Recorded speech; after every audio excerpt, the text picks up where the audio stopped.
All right. What's going on, everybody? Elijah Fatal, Fatal Book here, man. Let me turn my computer down. The time is currently 11:12 at night. The date is the 2nd of March. We are in the second day of the third month of the year. And tonight we have our artist journey update. So let me fix the camera. Okay, that looks way better. All right. So once again, like I said, my name is Elijah Fatal, Fatal Book. I'm an independent music artist. I go by Fatal Book, of course. I said it like twice already. I write and record hip hop and R&B music. That is my current genres plural. Um, and in these artist journey updates, I just give like a little context about me, what I've been doing in my music career, why I've been doing it, how long I've been doing it, what do I gain, or what do I hope to gain from these videos and this entire lifestyle. Um, and tonight we're going to be talking about our EP that we just released called Fates Here. Uh, why did I decide to talk about Fates Here?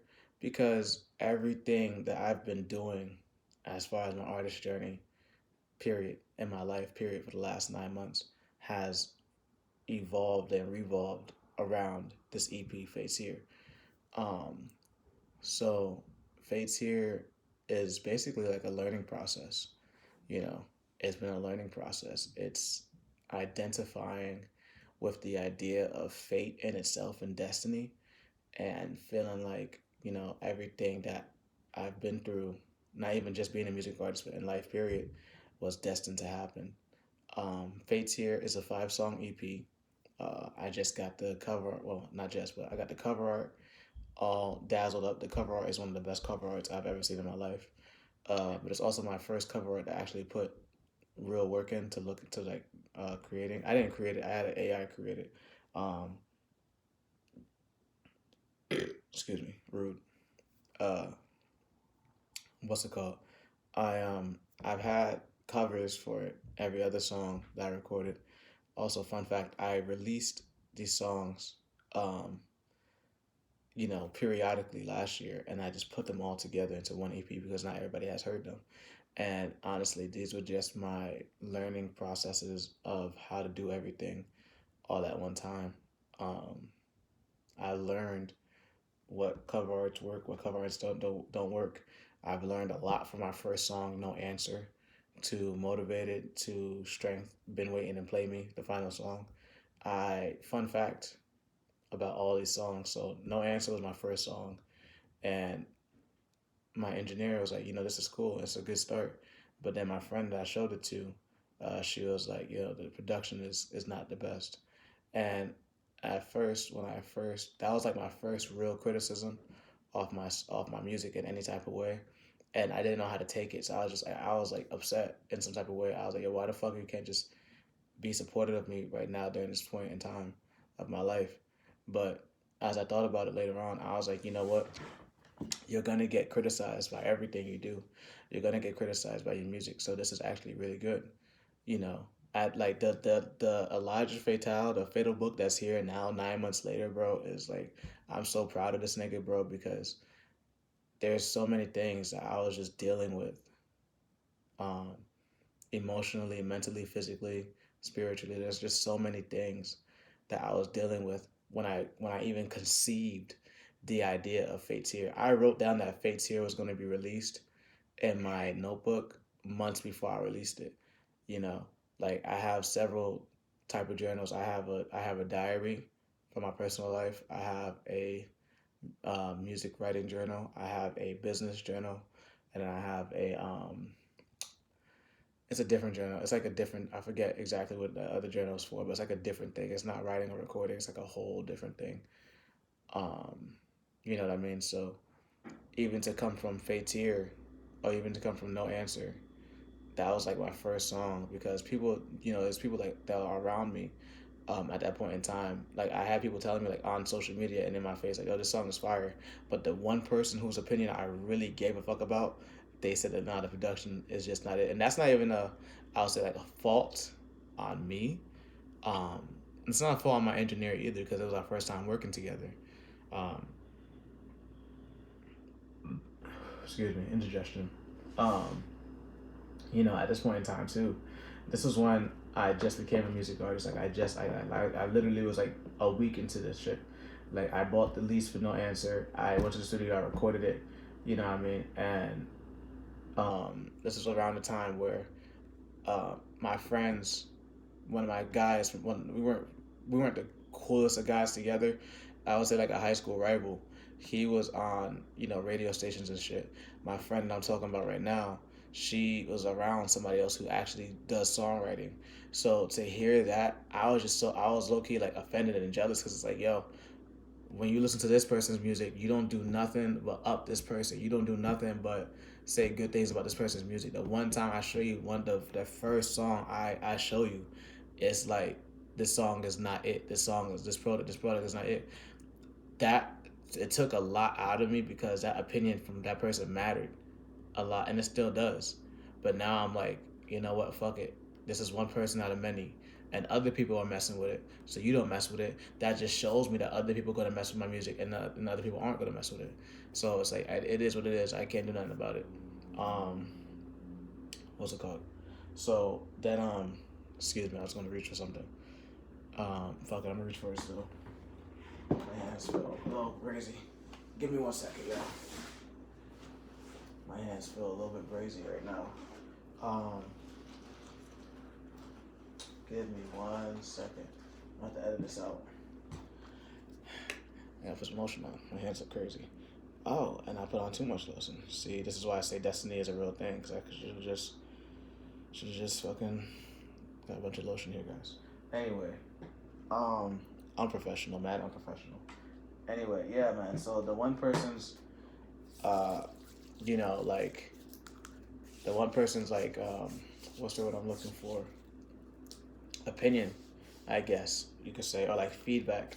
I don't know what I was expecting to hear, but I just heard that the production was asked. So I was like, all right, cool, whatever. So then we move on to my second song, which is Motivated. But fun fact, Strength was actually the second song I've ever recorded professionally, like actually my own song. Strength was actually the second song. Motivated was the third song, but my engineer was like, yo, you should make Motivated the second song and then make Strength the third song because Motivated is just a hot song, and that's what Motivated is. So I didn't spend no time on Motivated. I wrote Motivated in like 20 minutes, 30 minutes at the most. You know, it got done in one day because I didn't spend entire times writing it, rewriting it. I freestyled Motivated. I bought the beat because I already paid for the beats. I was like, I don't know what the fuck I'm gonna say on this shit. So I just fucking freestyled and wrote down what I freestyled. I didn't actively think about, okay, this doesn't make sense. This doesn't make, nah, I just freestyled it and then wrote it down. Um, because there's no point in freestyling over a beat that you paid for.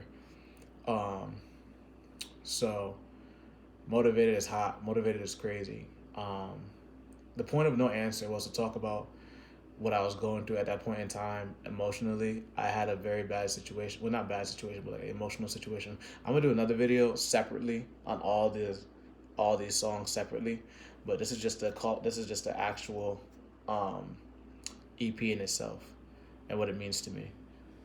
So yeah, like no answer was like a story of what I was going through emotionally and mentally at the time. Um, because I had one person I was always dealing with, and I wasn't with that person anymore a lot, on a daily basis like I used to be.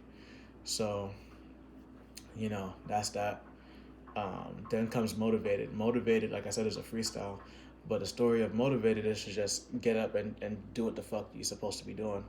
I already paid for the beat, and I already felt it in my soul. Like, this is the beat I want to use. I already paid for it. So why not just fucking? I literally wrote down the lyrics, and then I didn't even have the whole song done. I didn't have the whole song done. I finished writing it in the studio because I freestyled the rest of it. So, because like I said, I paid for the beat. I'm not gonna be wasting my money on the beat I paid for. Um, then there's Strength. Strength is my favorite song. That's the song that it brings me through a lot of hard times. Strength brought me through a lot of hard times, like mentally, emotionally. I was down. When I wrote Strength, that's when I hit rock bottom. I wrote Strength when I hit rock bottom. Been waiting. Um, I was living at my roommate's house, and the dog, her dog, or her aunt's dog, was always running around, tweaking when I'd come home. I fucking love that guy. Love that dog, man. Um, so that's the story about that, and then Play Me. Play Me is like the final song. Fun fact about Play Me, I had to when I was recording Play Me. This is another thing that fucked me up. Like it's like, yo, I'm so proud of me now, bro. I'm so proud of me now from getting past all these issues, man. Because when I was recording Play Me, my engineer was like, yo, the hook is corny. And I was like, what? Sounds like the most important people, my friend and my engineer, are both giving me opinions in a way that I was taking negatively. I was taking these opinions negatively. He was like, "Yo, the hook is corny. You guys go stream Play Me to hear the hook." But in the hook, I go, I'm really just saying, if you want to go, cool. I'm super saying, Shorty just be eating up all this chocolate. She holding me hostage. You want to make a damn problem? We can solve it. You'd have to watch a certain show to understand that hook and then to apply it to real life. You know what I mean? And I'm not one of those dudes. Like I've never talked about like shooting, killing. Like I've never. The most I've ever done was talking about like having sex on the balcony, which I actually done. Um, I try to give everything as much as like as real as I can, and if not, there's some filler bars. It's like, all right, you never done that before, but I've learned a lot since I've been doing music. And that's what Fate's Here is about. Fate's Here is literally just getting past all of those things that I was going through, mentally, physically, and emotionally, and spiritually as well, because I had to get closer to God every single day. There were days where I didn't want to be around. There were days where I didn't feel like I was doing anything with my career. I'm waking up and I'm pursuing this fucking dream that only I could see. And I'm crying. I'm literally crying because I'm like, yo, I don't know what I'm doing. I don't know if this is what I'm supposed to be doing. Like, I'm betting my entire life on this. Betting my entire life on this, bro. And I'm crying, like I'm bawling my eyes out, bro. I was smoking a lot. I was copping an eighth, an ounce. If you smoke weed, you know how much money and how much like space that is. Like how much the bag. Like I was smoking like this, and a week, because I cannot stay in my bad emotions. I don't have no place to stay that's mine. I can get told to get out the house at any point in time. My fucking car is always getting fucked up. I didn't have a car for a little minute. You know what I mean? And here's another thing that goes into Fates here. My car got towed, and I owed the city of Hartford $700. I owed the city of Hartford in parking ticket fines, and I'm just like, bro, I don't have that money, bro. And I'm writing, I'm writing, I'm writing, I'm writing. So what I did with the money that I had, I went and caught my studio equipment. I caught my studio equipment when I don't have no fucking car, because I don't have a car to go back and forth to go to the studio. So now I have to learn how to record myself because I cannot record right now. I don't have the money to spend on recording right now, bro. So it was just a lot, bro. It was just a lot leading up to Fate's Here. So people would say, like, why are you still promoting the same songs from last year? Well, technically, it's not the same songs because it's a whole different cover on them. You know what I mean? Um, yeah, it's the same songs, but it's a different version of those songs that you're getting right now, because it's a whole. I've learned about cover arts. I've learned about, um, excuse me. I learned about how to do promotions. I learned about how to do marketing. I've learned a lot of things about me and myself, like who I am, what do I want out of life, why I should be confident in myself at all times and not let other people's words about me distract me in any type of way negatively. Like no matter what, I devoted myself to this. I've never committed to nothing but bullshitting my entire life and playing video games and smoking weed. So why would I not commit to something that could actively make me better in some type of way? You know, like I was at rock bottom and I told myself, I was like, yo, this is the mentality I had was, and I still have this mentality, is that Jesus Christ died for you. I don't consider myself a Christian, but I do believe in that story of Jesus Christ because I did not want to be here. But something told me that Jesus Christ died for you and you have a reason to be here. And that's what gives me breath every morning.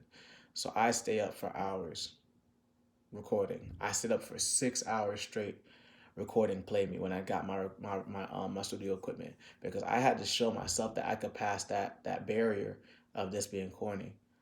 You know what I mean? Of what I'm trying to do be negatively looked at as somebody else, from somebody else. So Fate's Here, the EP is basically understanding that no matter what, you can follow your passion.